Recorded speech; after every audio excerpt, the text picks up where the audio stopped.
스승의 날은 스승의 은혜를 기억하며 제자들이 자신들의 감사하는 마음을 스승님에게 표현하는 날이지요. 어제는 스승의 날임에도 불구하고 선생님들에 대한 우울한 기사를 읽게 되었습니다. 제목은 교사, 사흘에 한 명씩 숨진다. 5년간 657명 재직 중 사망이라는 기사였습니다. 지난 2016년부터 2020년까지 5년간 총 657명의 교사가 재직 중에 교사로 있으면서 사망하다 보니까 연평균 사망자가 131명, 그러니 365일로 계산하면 평균 사흘에 한 명씩 숨졌다라는 결과를 낳게 된 것이지요. 기사에서는 다수의 교사들이 과도한 업무량과 스트레스에 노출되어 있기 때문이다 라고 그 원인을 추정하고 있습니다. 실제 교사들의 사망 원인은 질병이 71%로 가장 많았고 자살도 11%나 되었고요, 심장질환 또는 뇌질환이 8.7%나 되었습니다. 세월이 참 많이 변했죠. 이제는 교육 현장에서 스승과 제자 사이에 애틋한 마음이 오고 가는 시대는 지나갔다라고 생각합니다. 사제지간의 정을 이야기하면 외계인 취급을 받지 않으면 다행인 시대가 된 것이죠. 세상이 악한 영의 지배를 받게 되면서 그 가치관 자체가 변질되어 버렸습니다. 그리고 그것이 당연한 것인 양 되어버리고 만 것이지요. 물론 교사들도 사람이잖아요. 그러니까 질병에 걸릴 수도 있고 마음의 병이 올 수도 있지요. 그러나 그 수치가 일반인들의 수치보다 높다라는 사실은 그만큼 열악한 환경에서 스트레스가 쌓인다라는 것을 증거하는 것입니다. 스승과 제자의 사이가 마음에서부터 마음으로 통하는 사이가 아니라 그냥 지식을 전하고 지식을 전달받는 관계에서 더 발전하지 않고 있다라는 사실을 알 수가 있습니다.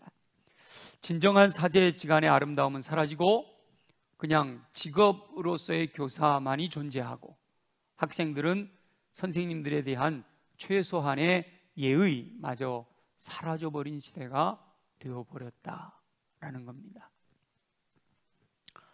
교사들이 먼저 사명감을 잃어버렸는지 혹은 학생들이 교사들을 존경하지 않은 것이 먼저였는지 이걸 따지는 것은 이제 무의미한 시대가 되었죠.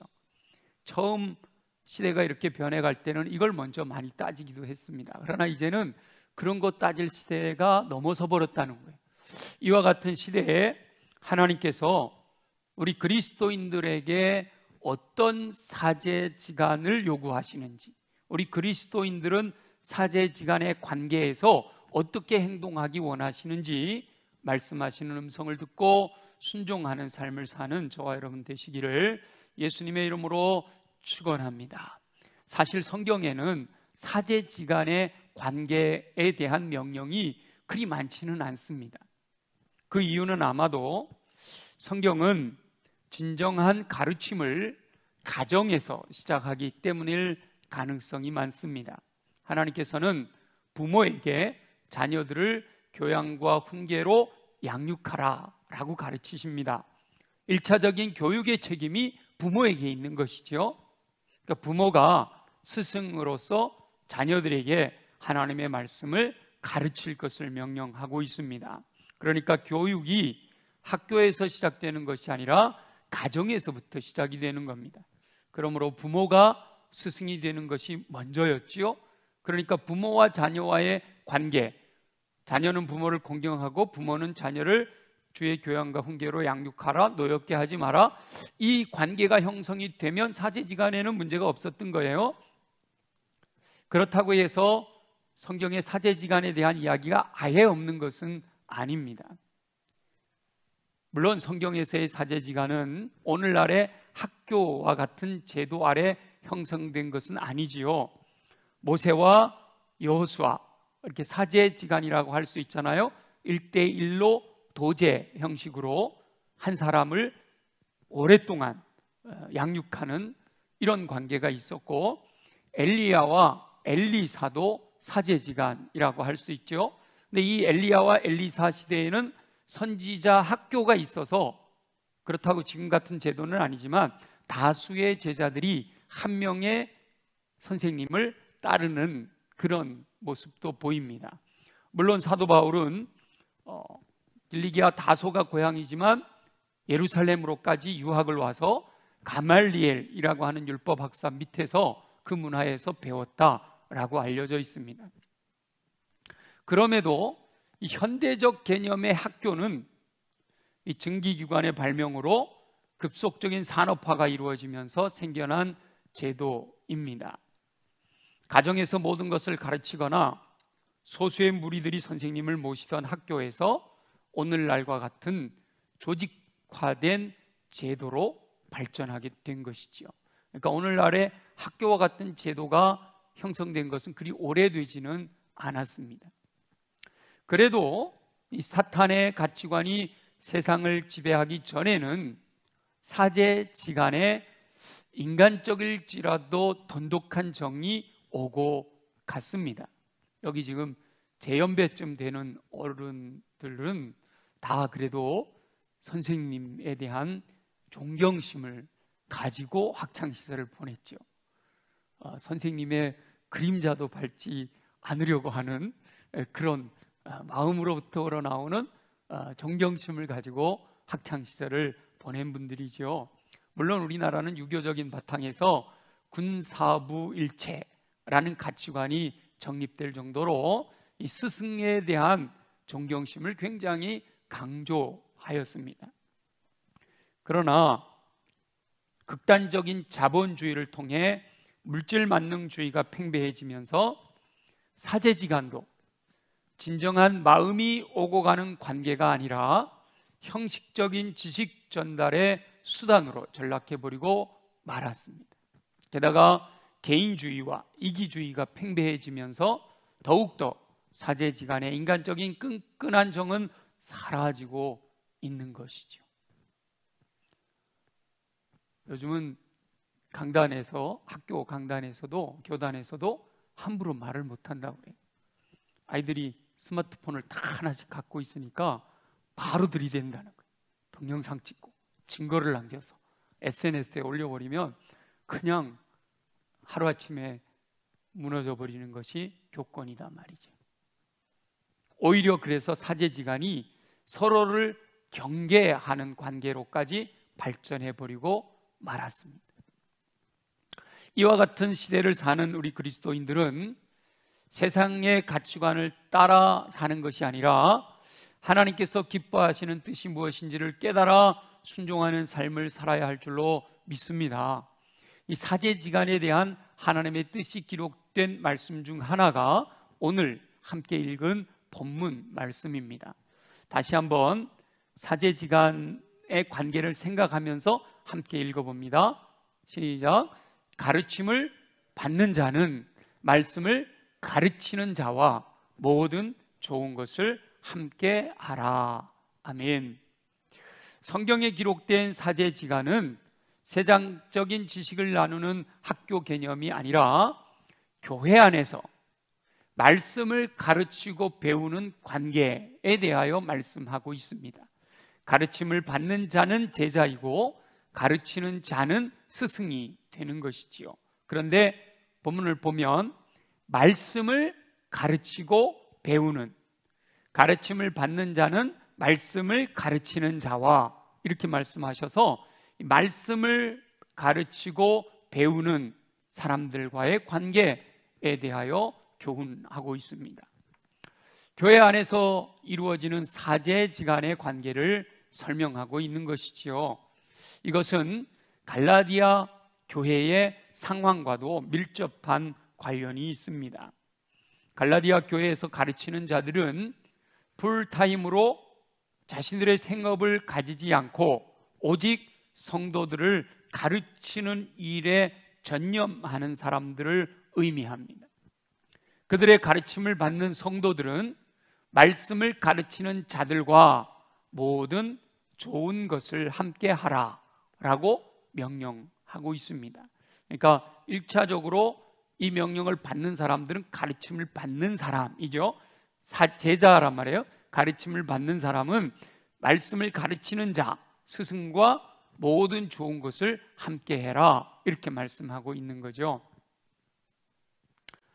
그들의 가르침을 받는 성도들은 말씀을 가르치는 자들과 모든 좋은 것을 함께 하라라고 명령하고 있습니다.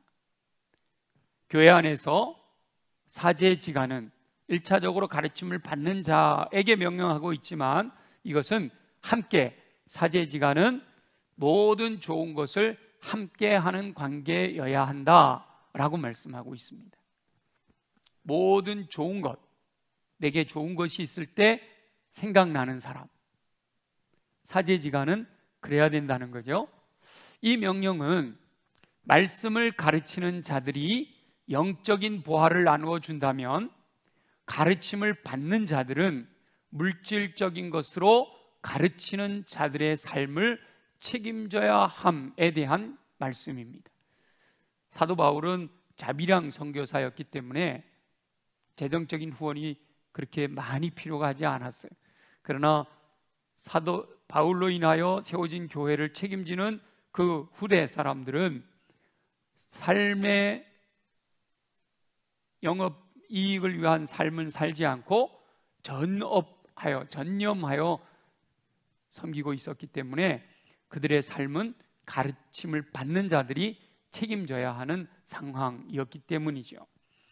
이 모든 좋은 것을 함께 하라라는 명령에는 가르치는 자는 가르침을 받는 자들에게 좋은 영적인 보화, 모든 좋은 것, 영적인 보화를 나누어 주기 위해서 최선을 다해야 한다라는 뜻이 포함되어 있습니다. 마찬가지로 가르침을 받는 자는 가르치는 자들이 물질의 부족함을 느끼지 않도록 좋은 것을 함께 나누어야 할 것에 대하여 말씀하고 있는 것이죠. 가르치는 자에게 요구하시는 것이 있고, 가르침을 받는 자에게 요구하시는 하나님의 뜻이 있다는 거예요. 하나님의 말씀은 항상 자기 자신에게 주시는 음성으로 들어야 합니다. 자신에게 주시는 음성으로 듣고, 서로 가르치는 자나 가르침을 받는 자나 서로 자신의 삶을 돌아보며 하나님의 뜻을 따라 순종해야 합니다. 그런데 대부분 많은 문제가 서로 자신을 보는 것이 아니라 상대방을 보기 때문에 거기에서 불만이 생기고 불평이 드러나며 분쟁이 발생하는 겁니다. 자신에게 주어진 말씀대로 순종하면 문제가 발생하지 않습니다. 그래서 이 말씀은 1차적으로는 저를 비롯한 우리 교역자들과 성도들과의 관계에 적용이 되는 거죠. 이 교역자들이 가르치는 자라면 우리 성도들이 말씀을 받는 자가 가르침을 받는 자가 되니까 말이죠.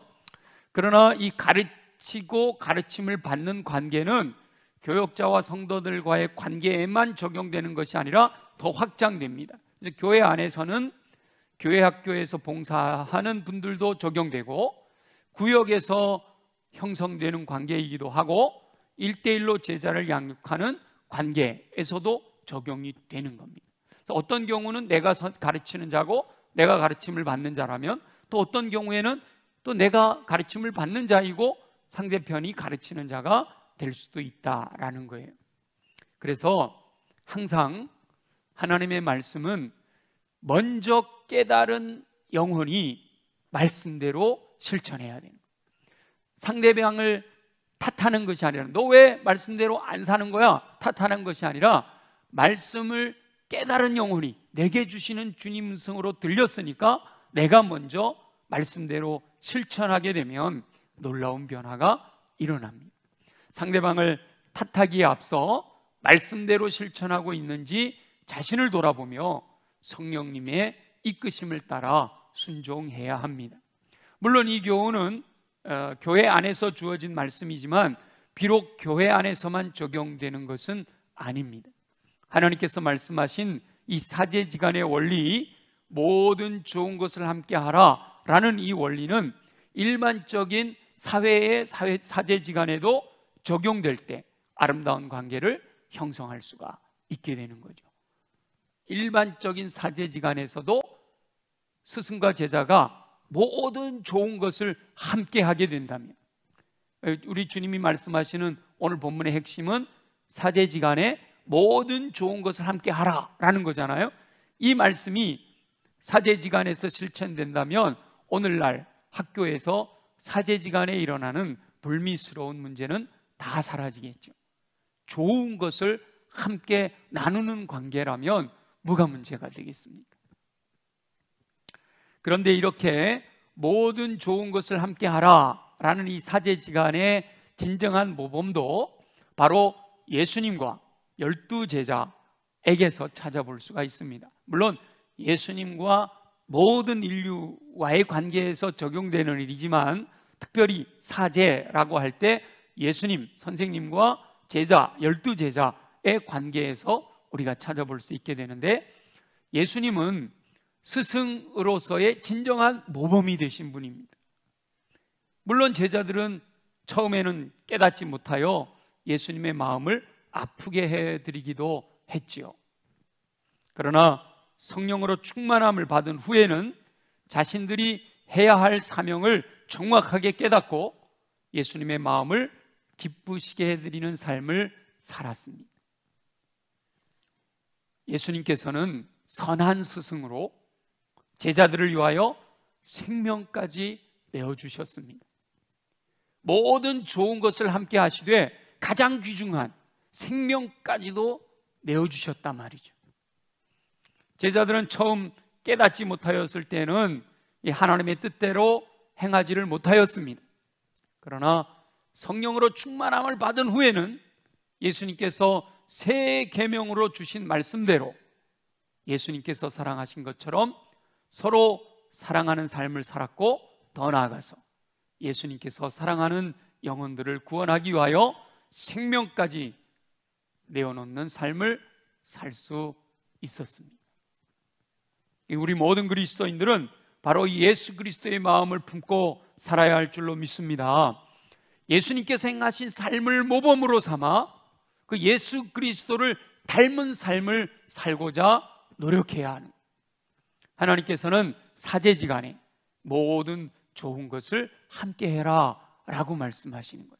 여러분, 부모와 자녀 간에는요, 모든 좋은 것을 함께 하는 것이 어렵지 않아요. 우리 부모님들 어디 외식하러 가서 맛있는 거 먹게 되면 제일 먼저 생각나는 사람 누구예요? 자녀들이 돼야 되는데 사실은 부모님이 되기도 하죠, 그죠? 그리고 자녀들이 어디 가서 맛있는 걸 먹고 아름다운 경치를 보게 되면 누구와 함께 오고 싶어져요? 부모님을 모시고 왔으면 좋겠다, 이런 마음이 들어야 부모와 자녀 간에 아름다운 관계가 되는 것처럼 바로 이 사제지간에도 모든 좋은 것을 함께 해야 된다라는 거예요. 그래서 어떤 분이 저에게 그래요. 목사님, 어디 가서 맛있는 걸 먹다 보면 목사님하고 꼭 한번 와봤으면 좋겠다는 생각이 든다고. 그러면 제가 얼마나 마음이 이렇게 흐뭇해지는지 몰라요. 물론 저도 어딜 여행을 간다든지 해서 너무 아름다운 모습을 보면 우리 성도들하고 함께 여기 와봤으면 좋겠다, 이런 마음이 들지요. 집회를 할 때라든지 은혜로운 이런 분들을 만난다든지 하면 이분들의 이 영성들을 우리 성도들에게 좀 이렇게 전달했으면 좋겠다, 이런 마음이 드는 거예요. 단적인 예를 들었습니다만은 모든 좋은 것을 함께 하라 라는 말씀 속에는 이 모든 것들이 포함이 되는 것이죠. 물론 이 사제지간은요, 반드시 가르치는 자와 가르침을 받는 자 뿐만 아니라 모든 인간관계에 해당되기도 합니다. 누구에게서든지 무엇인가를 배울 수 있기 때문이죠. 3살 아이에게서도 뭐가 있어요? 배울 게 있고, 그죠? 2사람, 3사람이 여행을 떠나면 반드시 상대방에게서 뭐가 있어요? 배울 게 있단 말이에요. 배울 게 있다는 건 그 사람이 뭐라는 거예요? 단편적이지만 스승이라는 거고, 배우는 나는 제자라고 하는 거니까 이 사제지간에 모든 좋은 것을 함께 하라. 이게 1차적으로 사제지간에 교역자들과 성도들 또 스승과 제자 사이에 되어지는 일들이지만, 확장하면 모든 인간관계에서 행하여야 될 원리다라는 거예요. 우리 주님이 원하시는 모든 인간관계 속에서 이루어야 될 원리라는 거예요. 그러니까 이 말씀을 확장하면 모든 사람들과 함께 모든 좋은 것을 함께 하기 원하시는 하나님의 뜻이 담겨 있다라는 거예요. 그러니까 1차적으로 가르침을 받는 자와 가르치는 자가 서로 모든 좋은 것을 함께하는 관계를 형성하고, 그로 말미암아 이것이 점점 확장되어져서 모든 사람들이 함께 모든 좋은 것을 함께하는 관계가 형성되기를 주님이 원하신다라는 것이죠. 최근에 잔잔한 감동을 주는 영화를 하나 봤는데, 저 굉장히 영화를 좋아하거든요. 드라마도 좋아하고. 근데 시간이 없어서 잘 못 보죠. 근데 최근에 자산어보라는 영화를 봤습니다. 정약용, 우리 화성을 설계한 정약용의 형 정약전의 유배 생활 이야기를 모티브로 제작된 영화인데, 이 정약용과 정약전이 천주교 신자거든요. 나라에서 그들을 천주교 신자를 박해할 때 정적을 제거하는 과정 속에 이 정약용과 정약전이 유배를 당하게 되는 거예요.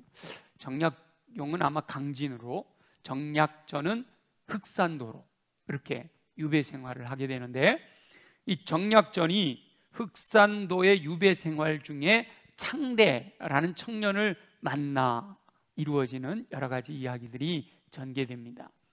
정약전은 실제 민초들의 삶에 유익을 주는 실용적인 학문인 실학에 관심이 많은 학자였습니다. 그러한 정약전의 눈에 해산물에 대한, 바다에 대한 해박한 지식을 가진 이 창대라는 청년은 귀한 보물이었던 것이에요. 그래서 정약전이, 창대야, 내가 너에게 글을 가르쳐 줄 테니까 너는 바다의 지식을 내게 나눠줘라, 그렇게 제안을 해요. 그랬더니 이 창대가 대역 죄인을, 이게 나라에서 귀양을 온 거잖아요. 대역 죄인을 스승으로 모실 수 없다라고 하면서 거절을 합니다.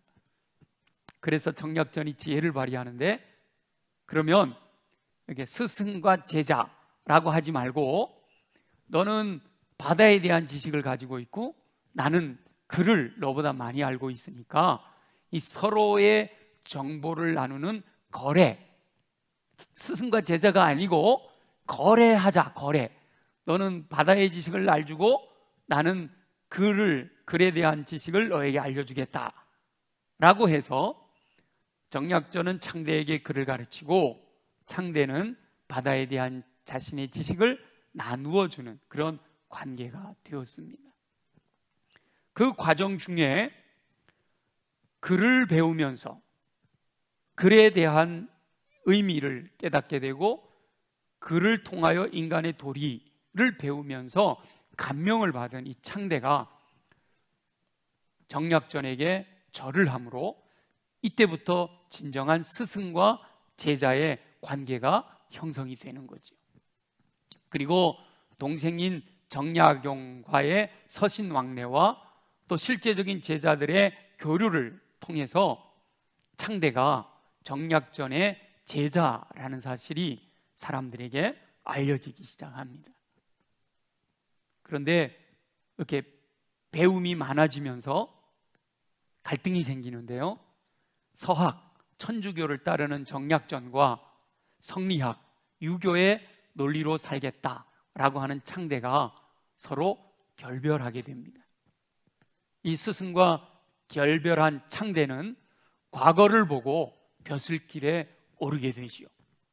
그러나 이 창대가 벼슬길에 올라서, 진사라고 하는 벼슬길에 올라서 현실의 부조리를 경험하면서 스승의 진정한 뜻을 깨닫게 됩니다. 그래서 이 창대가 세속적인 출세의 욕심을 버리고 스승에게로 돌아오는 거예요. 그런데 창대가 다시 돌아왔을 때는 이미 정약전은 세상을 떠난 뒤였습니다.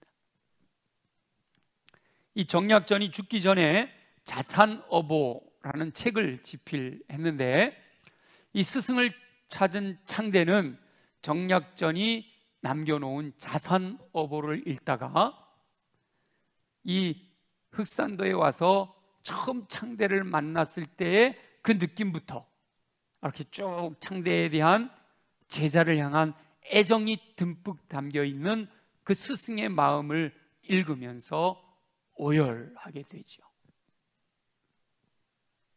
이 영화가 전개되는 과정에 잔잔한 이와 같은 스승과 제자의 관계를 보여주므로 감동을 받게 됩니다. 이 영화를 통해서도 사제지간은 항상 서로 자신의 역할에 충실해야 함을 깨닫게 됩니다. 스승은 스승으로서, 제자는 제자로서 자신의 역할에 충실하는 관계가 되어질 때 아름다운 모습을 나타내게 되는 것이죠.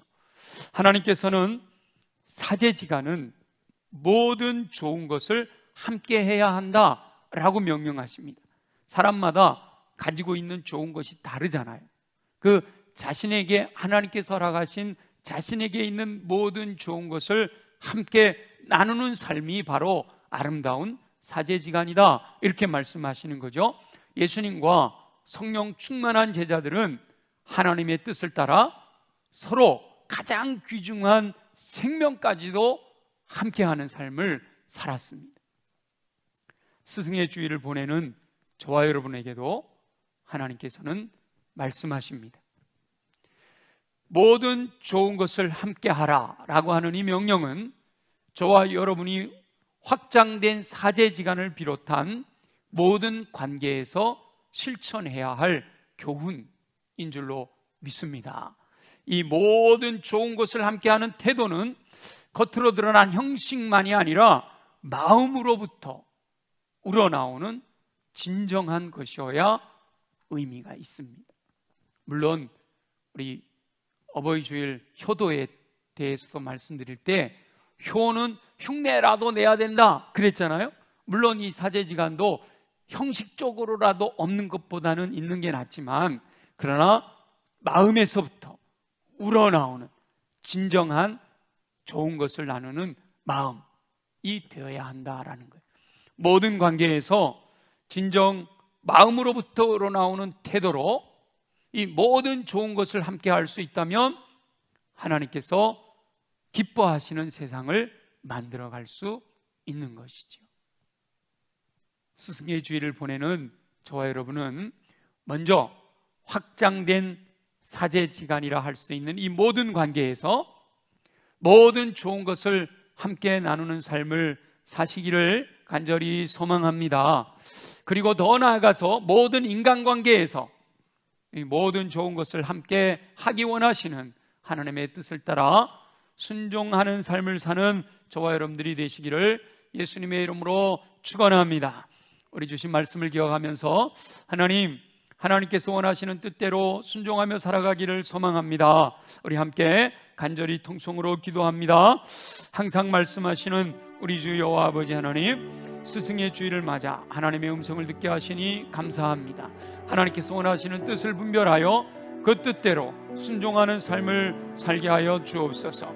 가르침을 받는 자는 말씀을 가르치는 자와 모든 좋은 것을 함께하라 라고 명령하신 하나님의 음성을 듣습니다. 세상의 가치관에 물들어 하나님의 뜻에서 멀어진 현실을 바라볼 때 마음이 아픕니다. 진정 마음을 나누어야 할 사제지간이 이기주의와 개인주의와 물질 만능주의로 인해 형식적으로 변질되어 버린 것이 안타깝습니다. 서로가 존중하며 아름다운 관계를 형성해야 할 사제지간이 서로 경계하며 심지어 서로를 공격하는 관계가 된 것이 안타깝습니다. 그리스도인들만이라도 하나님께서 원하시는 뜻을 깨달아 그 뜻대로 순종하며 살 수 있도록 힘을 공급하여 주시옵소서. 모든 확장된 사제기관에서부터 시작하여 모든 인간관계에서 모든 좋은 것을 함께하기 원하시는 하나님의 뜻을 실천하게 하여 주옵소서. 예수님께서 생명까지 내어주신 사랑을 나타내셨고 성령 충만한 제자들도 예수님의 계명을 따라 생명을 아까워하지 않고 말씀대로 순종했던 것처럼 하나님의 명령을 따라 순종하는 삶을 살게 하여 주시옵소서. 상대방의 허물만을 바라보며 불평하는 삶이 아니라 자기 자신의 사명을 먼저 깨달아 스스로 자신의 역할에 충실할 수 있도록 도와주시옵소서. 말씀을 순종하되 형식적으로만 순종하는 자가 되지 않게 하시고 진정 마음으로부터 우러나오는 신실함으로 순종할 수 있도록 역사하여 주옵소서. 스승의 주일을 맞아 말씀하시는 주님의 음성을 듣고 순종함으로 하나님을 기쁘시게 해드리는 삶을 살 수 있도록 힘을 공급하여 주시옵소서. 제자들과 같이 성령으로 충만하게 하시어 주의 뜻을 이루어드리는 우리 모두가 되기를 소원합니다. 허락하여 주시옵소서. 역사하실 줄로 믿사옵고 감사드립니다. 살아계시 역사하시는 우리 주 여호와 아버지 하나님, 오늘 가르침을 받는 자는 말씀을 가르치는 자와 모든 좋은 것을 함께 하라는 말씀을 통하여 우리들의 삶을 돌아보게 하시니 감사합니다. 주어진 말씀 마음에 새겨 내게 주시는 말씀을 부여잡고 내게 주어지는 삶 속에 날마다 주님이 원하시는 뜻대로 순종하는 삶을 살아가도록 역사하여 주옵소서. 그러나 우리는 연약하여 늘 이기적이고 쓰러지고 넘어집니다. 아버지 하나님, 성령으로 충만하게 하시어 내 생각은 감추어 주시고 성령의 이끄심을 따라 믿음으로 순종할 수 있는 은혜를 베풀어 주심으로 말미암아 우리가 날마다 하나님을 기쁘시게 해드리는 삶을 살아갈 수 있도록, 그래서 하나님의 뜻대로 이 땅이 주의 사랑으로 가득하여 풍요로운 삶을 살아가는 관계 이루어갈 수 있도록 역사하여 주시옵소서. 그렇게 순종하기를 소원하는 영혼들을 육체로 강하게 하시기를 소원합니다. 우리 연약한 부의 손을 얹고 함께 기도합니다. 나사렛 예수의 이름으로 명하노니 모든 육체의 질병은 뿌리째 뽑혀 떠나갈지어다. 성령의 권능으로 말미암아 독수리 날개짓 같은 시의 힘을 공급받아 걸어가도 피곤치 않고 뛰어가도 고단치 않는 강건함으로 채워 주옵소서. 우리 가슴에 손을 얹고 기도합니다. 마음에서부터 모든 것이 시작되는데 우리의 마음이 더러워지지 않게 하시고 우리 마음을 더러워지게 하는 어둠의 권세들아, 예수 이름으로 명하노니 결박되고 떠나갈지어다. 온전히 우리의 마음은 옥토로 변화되게 하시고 말씀이 임하실 때마다 아멘으로 받아 30배 60배 100배의 놀라운 열매 거둘 수 있도록 은혜 내려 주시옵소서. 무엇보다 성령으로 충만하게 하시어 성령의 이끄심을 따라 믿음으로 순종하여 살아가게 하심으로 성령의 열매와 성령의 은사로 인하여 우리 주께 영광과 찬양과 존귀 올려드리는 삶을 살아갈 수 있도록 은혜를 더하여 주시옵소서. 살아가실 주님을 기대합니다. 영광을 받아 주옵소서. 예수님의 이름으로 축복하며 기도드립니다. 아멘. 우리 다 함께 일어나셔서 은혜 함께 찬양을 드린 후에